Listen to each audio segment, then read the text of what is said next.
अक्टूबर से बदल जाएगी राहु केतु की चाल। 30 अक्टूबर से मेष से मीन में चले जाएंगे राहु। 30 अक्टूबर से केतु तुला से कन्या में चले जाएंगे। 30 अक्टूबर से राहु केतु किन की तकदीर बदल देंगे। 30 अक्टूबर से राहु केतु की मायावी शक्तियाँ किन पर भारी रहेंगी। 30 अक्टूबर से आने वाले 18 महीने किन के लिए शुभ और अशुभ हैं। देखिए सिर्फ धर्म ज्ञान पर। नमस्कार, धर्म ज्ञान के दर्शकों का स्वागत है। मैं हूं आपके साथ कविता राणा। मेरे साथ मौजूद हैं आचार्य राकेश चतुर्वेदी जी। आपका स्वागत है जी। नमस्कार कविता जी, सादर वंदन, सादर अभिनंदन आप सभी दर्शकों को। जैसे कि हम अक्सर आपको बताते हैं कि ना सिर्फ राशि परिवर्तन बल्कि नक्षत्र परिवर्तन का भी प्रभाव आम जनमानस के जीवन पे पूरी तरह से पड़ता है। और आज के इस वीडियो में हम बात कर रहे हैं राहु केतु के राशि परिवर्तन के बारे में। ये दो मायावी ग्रह हर 18 महीने बाद एक राशि से दूसरी राशि में जाते हैं। अब देखिए ना, 30 अक्टूबर से राहु मेष से निकलकर मेष राशि को छोड़कर मीन में चले जाएंगे और केतु तुला से निकलकर अब कन्या में आ जाएंगे। और ऐसे में राहु केतु की राशि को लेकर बदलती ये स्थिति आज वृश्चिक राशि, वृश्चिक लगन वाले लोगों के लिए कैसी रहेगी। मंगल की राशि है और राहु केतु मंगल का देखिए कभी भी मित्रता भाव तो नहीं रहा है। ऐसे में ये गोचर आप लोगों के लिए कितना महत्वपूर्ण है, क्या कुछ है इस गोचर में आप लोगों के लिए, आचार्य जी से जानते हैं। सबसे पहले राहु केतु के इस गोचर के बारे में जानेंगे, बताइए। जी कविता जी, देखिए दर्शकों ध्यान दीजिएगा कि वृश्चिक राशि वालों के लिए, वृश्चिक लग्न वालों के लिए यह जो गोचर हो रहा है वह एकादश भाव और पंचम भाव में हो रहा है। पंचम भाव को भविष्य के नजरिए से भी देखा जाता है, प्रेम की पूर्णता यानी कि पारिवारिक सुख के पूर्णता के लिए देखा जाता है, संतान पक्ष के लिए देखा जाता है।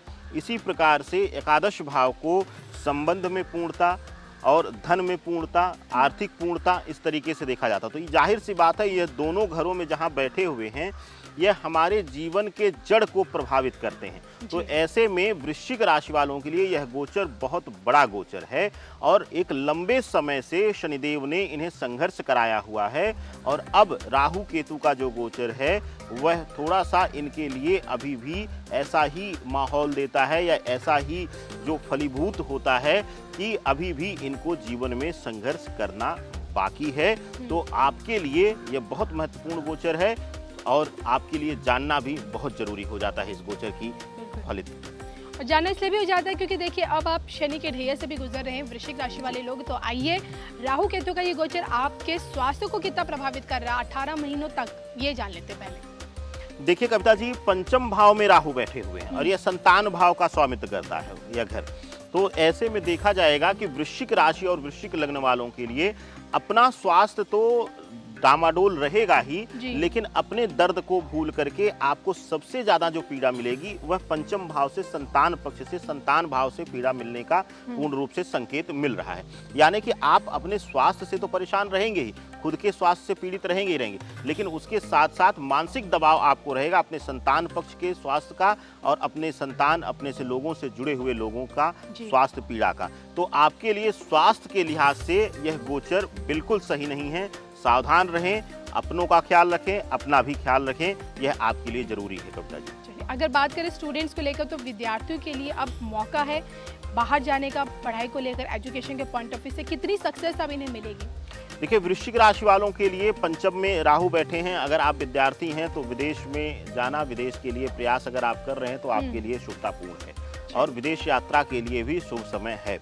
लेकिन व्यक्तिगत अगर एक विद्यार्थी के लिए देखा जाए तो शिक्षा धन का जो धन है वह उसके लिए बहुत महत्वपूर्ण है और शिक्षा का जो मूल आधार है वह इस समय राहु पंचम में बैठने से उस आधार से ही आप भटक जाएंगे।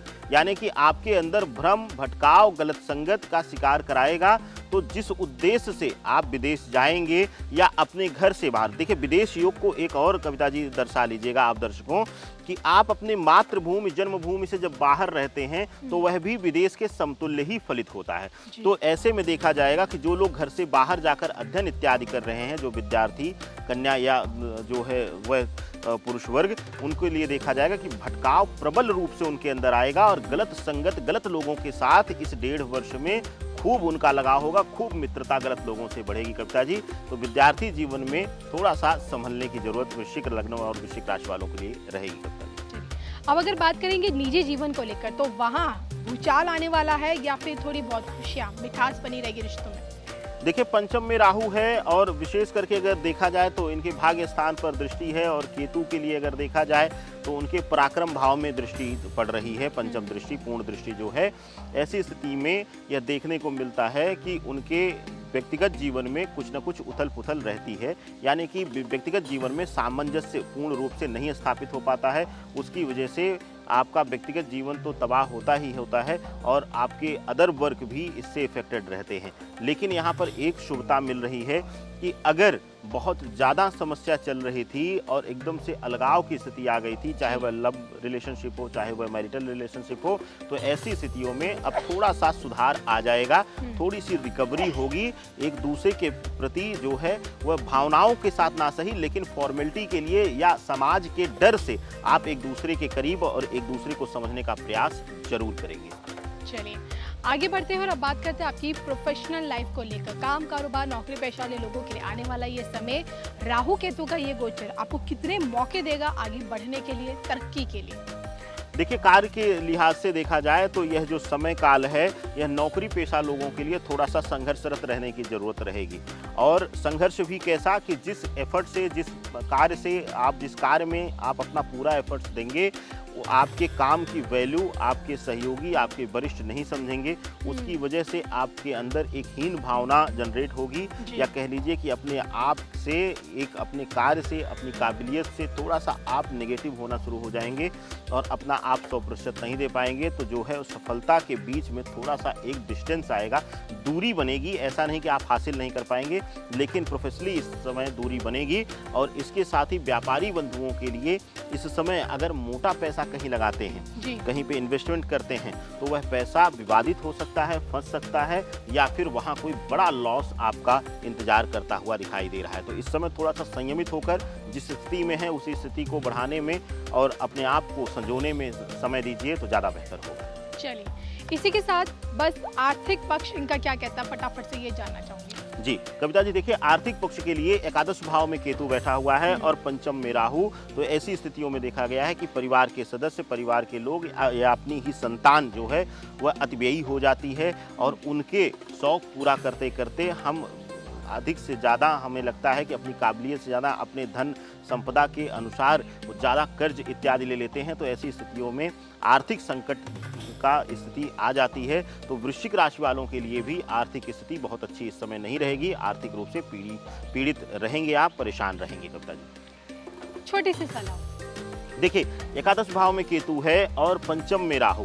तो ऐसी स्थितियों में देखा गया है कि अक्सर जो है वह संतान के लिए अगर आप प्रयास करते हैं, यानी कि आप अगर नवविवाहिता हैं, नवविवाहित हैं, तो अगर संतान पक्ष के लिए प्रयास करते हैं तो हो सकता है कि शुरुआती दौर में विफलता मिले, लेकिन शांत होकर अपने रिश्ते को और बेहतर करने का प्रयास करिए।